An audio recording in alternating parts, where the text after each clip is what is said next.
Deuteronomy chapter 31. When Moses had finished giving these instructions to all the people of Israel, he said, I am now 120 years old, and I am no longer able to lead you. The Lord has told me, you will not cross the Jordan River, but the Lord your God himself will cross over ahead of you. He will destroy the nations living there, and you will take possession of their land. Joshua will lead you across the river just as the Lord promised. The Lord will destroy the nations living in the land just as he destroyed Sihon and Og, the kings of the Amorites. The Lord will hand over to you the people who live there, and you must deal with them as I have commanded you. So be strong and courageous. Do not be afraid and do not panic before them, for the Lord your God will personally go ahead of you. He will neither fail you nor abandon you. Then Moses called for Joshua, and as all Israel watched, he said to him, Be strong and courageous, for you will lead these people into the land that the Lord swore to their ancestors he would give them. You are the one who will divide it among them as their grants of land. Do not be afraid or discouraged, for the Lord will personally go ahead of you. He will be with you. He will neither fail you nor abandon you. So Moses wrote this entire body of instruction in a book and gave it to the priest who carried the ark of the Lord's covenant and to the elders of Israel. Then Moses gave them this command: at the end of every seventh year, the year of release, during the festival of shelters, you must read this book of instruction to all the people of Israel when they assemble before the Lord your God at the place he chooses. Call them all together, men, women, children, and the foreigners living in your towns, so they may hear this book of instruction and learn to fear the Lord your God and carefully obey all the terms of these instructions. Do this so that your children who have not known these instructions will hear them and will learn to fear the Lord your God. Do this as long as you live in the land you are crossing the Jordan to occupy. Then the Lord said to Moses, The time has come for you to die. Call Joshua and present yourselves at the tabernacle, so that I may commission him there. So Moses and Joshua went and presented themselves at the tabernacle. And the Lord appeared to them in a pillar of cloud that stood at the entrance to the sacred tent. The Lord said to Moses, You are about to die and join your ancestors. After you are gone, these people will begin to worship foreign gods, the gods of the land where they are going. They will abandon me and break my covenant that I have made with them. Then my anger will blaze forth against them. I will abandon them, hiding my face from them, and they will be devoured.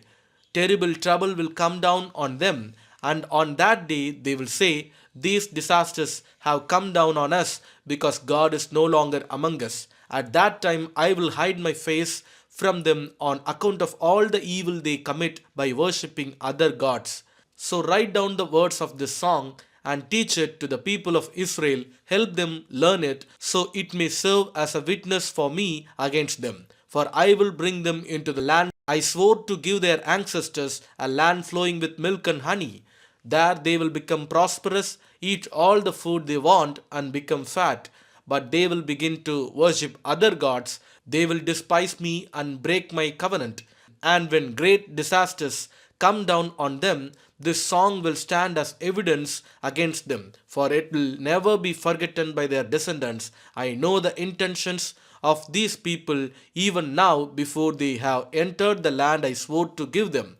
So that very day Moses wrote down the words of the song and taught it to the Israelites. Then the Lord commissioned Joshua son of Nun with these words: Be strong and courageous, for you must bring the people of Israel into the land I swore to give them. I will be with you. When Moses had finished writing this entire body of instruction in a book, he gave this command to the Levites who carried the ark of the Lord's covenant: Take this book of instruction and place it beside the ark of the covenant of the Lord your God, so it may remain there as a witness against the people of Israel. For I know how rebellious and stubborn you are. Even now, while I am still alive and I am here with you, you have rebelled against the Lord. How much more rebellious will you be after my death? Now summon all the elders and officials of your tribes, so that I can speak to them directly and call heaven and earth to witness against them. I know that after my death you will become utterly corrupt and will turn from the way I have commanded you to follow. In the days to come, disaster will come down on you, for you will do what is evil in the Lord's sight, making him very angry with your actions. So Moses recited this entire song publicly to the assembly of Israel. Deuteronomy chapter 32. Listen, O heavens, and I will speak. Hear, O earth, the words that I say. Let my teaching fall on you like rain. Let my speech settle like dew. Let my words fall like rain on tender grass, like gentle showers on young plants. I will proclaim the name of the Lord. How glorious is our God! He is the rock, his deeds are perfect. Everything he does is just and fair. He is a faithful God who does no wrong. How just and upright he is! But they have acted corruptly toward him. When they act so perversely, are they really his children? They are a deceitful and twisted generation. Is this the way you repay the Lord, you foolish and senseless people? Isn't he your father who created you? Has he not made you and established you? Remember the days of long ago. Think about the generations past. Ask your father, and he will inform you. Inquire of your elders, and they will tell you. When the Most High assigned lands to the nations, when he divided up the human race, he established the boundaries of the peoples according to the number in his heavenly court. For the people of Israel belong to the Lord. Jacob is his special possession. He found them in a desert land, in an empty, howling wasteland. He surrounded them and watched over them. He guarded them as he would guard his own eyes. Like an eagle that rouses her chicks and hovers over her young, so he spread his wings to take them up and carried them safely on his pinions. The Lord alone guided them. They followed no foreign gods. He let them ride over the high lands and feast on the crops of the fields. He nourished them with honey from the rock and olive oil from the stony ground. He fed them yogurt from the herd and milk from the flock, together with the fat of lambs. He gave them choice rams from Bashan and goats, together with the choicest wheat. You drank the finest wine made from the juice of grapes. But Israel soon became fat and unruly. The people grew heavy, plump, and stuffed. Then they abandoned the God who had made them. They made light of the rock of their salvation. They stirred up his jealousy by worshipping foreign gods. They provoked his fury with detestable deeds. They offered sacrifices to demons, which are not God, to gods they had not known before, to new gods only recently arrived, to gods their ancestors had never feared. You neglected the rock who had fathered you. You forgot the God who had given you birth. The Lord saw this and drew back, provoked to anger by his own sons and daughters. He said, I will abandon them, then see what becomes of them, for they are a twisted generation, children without integrity. They have roused my jealousy by worshipping things that are not God. They have provoked my anger with their useless idols. Now I will rouse their jealousy through people who are not even a people. I will provoke their anger through the foolish Gentiles. For my anger blazes forth like fire and burns to the depths of the grave. It devours the earth and all its crops and ignites the foundations of the mountains. I will heap disasters upon them and shoot them down with my arrows. I will weaken them with famine, burning fever, and deadly disease. I will send the fangs of wild beasts and poisonous snakes that glide in the dust. Outside, the sword will bring death, and inside, terror will strike both young men and young women, both infants and the aged. I would have annihilated them, wiping out even the memory of them, but I feared the taunt of Israel's enemy, who might misunderstand and say, our own power has triumphed. The Lord had nothing to do with this. But Israel is a senseless nation. The people are foolish without understanding. Oh, that they were wise and could understand this. Oh, that they might know their fate. How could one person chase 1,000 of them, and two people put 10,000 to flight? unless their rock had sold them, unless the Lord had given them. But the rock of our enemies is not like our rock, as even they recognize. Their wine grows from the wine of Sodom, from the vineyards of Gomorrah. Their grapes are poison, and their clusters are bitter. Their wine is the venom of serpents, the deadly poison of cobras. The Lord says, am I not storing up these things, sealing them away in my treasury? I will take revenge, I will pay them back. In due time their feet will slip. Their day of disaster will arrive, and their destiny will overtake them. Indeed, the Lord will give justice to his people, and he will change his mind about his servants when he sees their strength is gone and no one is left, slave or free. Then he will ask, where are their gods, the rocks they fled to for refuge? Where now are those gods who ate the fat of their sacrifices and drank the wine of their offerings? Let those gods arise and help you. Let them provide you with shelter. Look now, I myself am He. There is no other God but me. I am the one who kills and gives life. I am the one who wounds and heals. No one can be rescued from my powerful hand. Now I raise my hand to heaven and declare, as surely as I live, when I sharpen my flashing sword and begin to carry out justice, I will take revenge on my enemies and repay those who reject me. I will make my arrows drunk with blood, and my sword will devour flesh, the blood of the slaughtered and the captives, and the heads of the enemy leaders. Rejoice with them, you heavens, and let all God's angels worship him. Rejoice with his people, you Gentiles, and let all the angels be strengthened in him. For he will avenge the blood of his children, he will take revenge against his enemies, he will repay those who hate him and cleanse his people's land. So Moses came with Joshua son of Nun and recited all the words of this song to the people.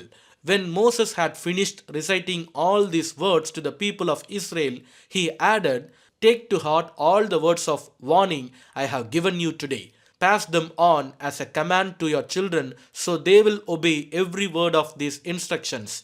These instructions are not empty words, they are your life. By obeying them, you will enjoy a long life in the land you will occupy when you cross the Jordan River. That same day, the Lord said to Moses, go to Moab, to the mountains east of the river, and climb Mount Nebo, which is across from Jericho.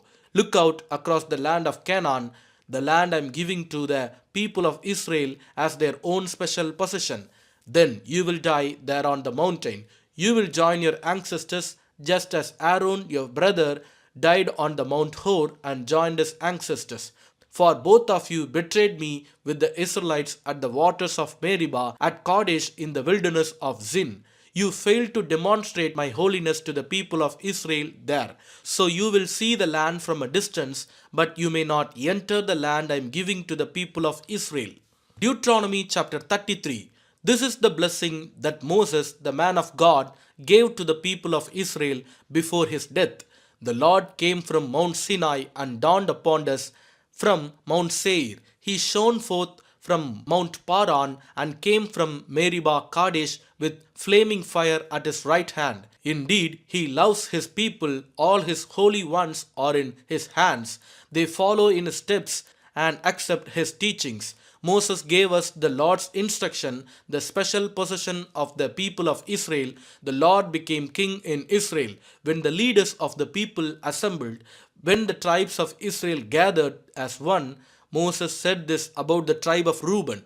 Let the tribe of Reuben will live and not die out, though they are few in number. Moses said this about the tribe of Judah. O Lord, hear the cry of Judah and bring them together as a people. Give them strength to defend their cause. Help them against their enemies. Moses said this about the tribe of Levi. O Lord, you have given your Thummim and Urim, the sacred lords, to your faithful servants, the Levites. You put them to the test at Massah and struggled with them at the waters of Meribah. The Levites obeyed your word and guarded your covenant. They were more loyal to you than to their own parents. They ignored their relatives and did not acknowledge their own children. They teach your regulations to Jacob. They give your instructions to to Israel. They present incense before you and offer whole burnt offerings on the altar.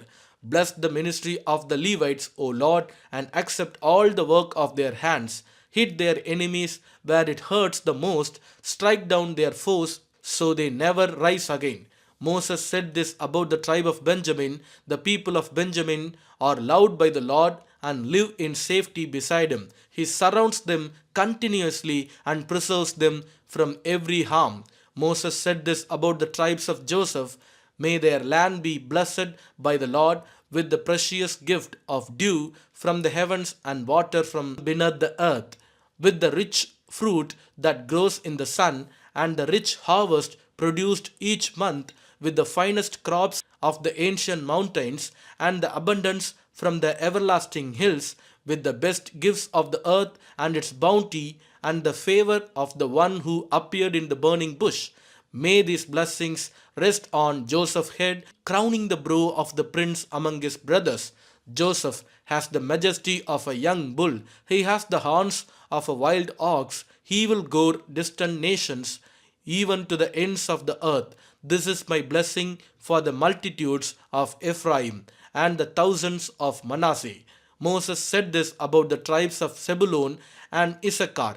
May the people of Zebulun prosper in their travels. May the people of Issachar prosper at home in their tents. They summoned the people to the mountain to offer proper sacrifices there.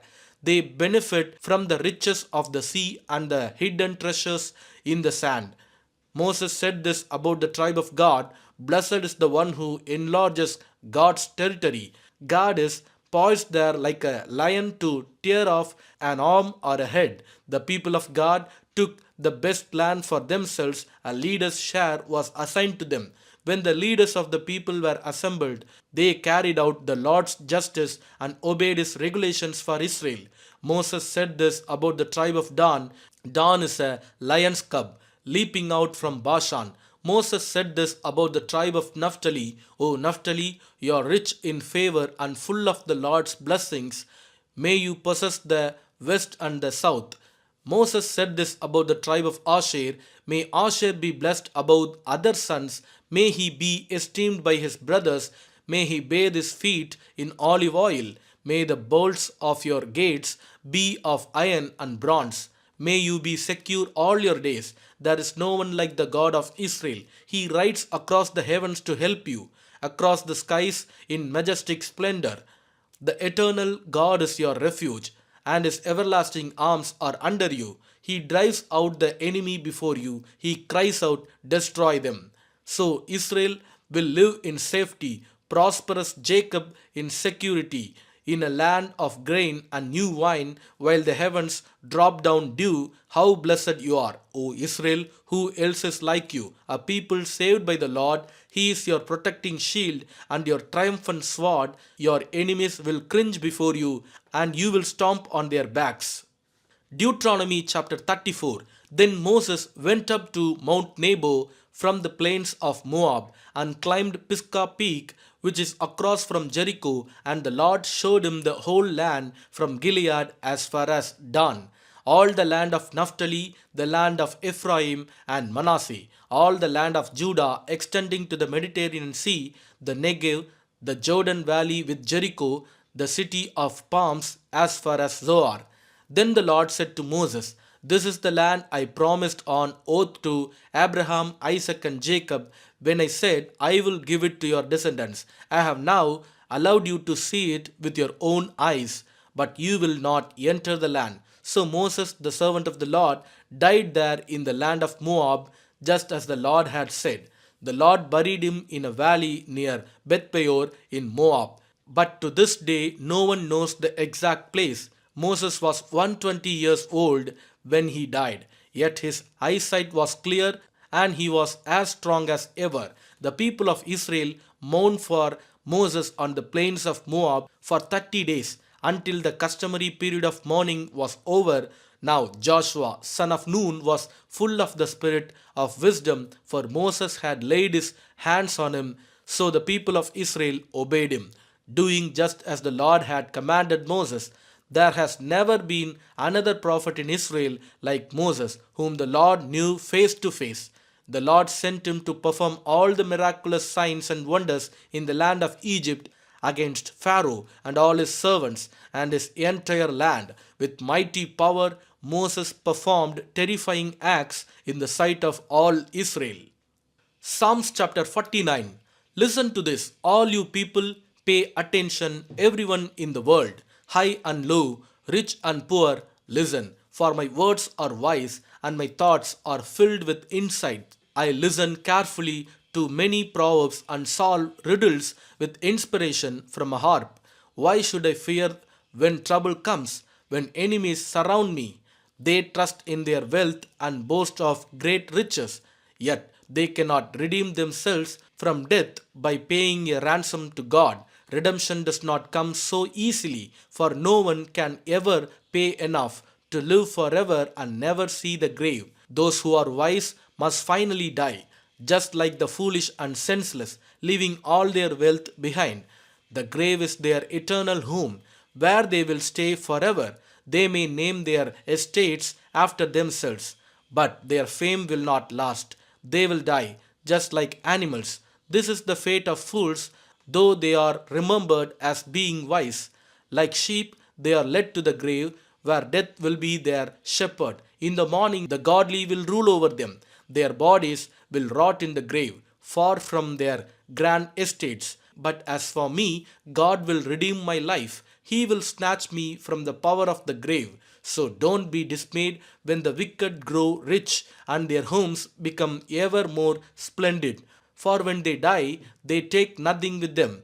Their wealth will not follow them into the grave. In this life, they consider themselves fortunate and are applauded for their success. But they will die like all before them and never again see the light of day. People who boast of their wealth don't understand.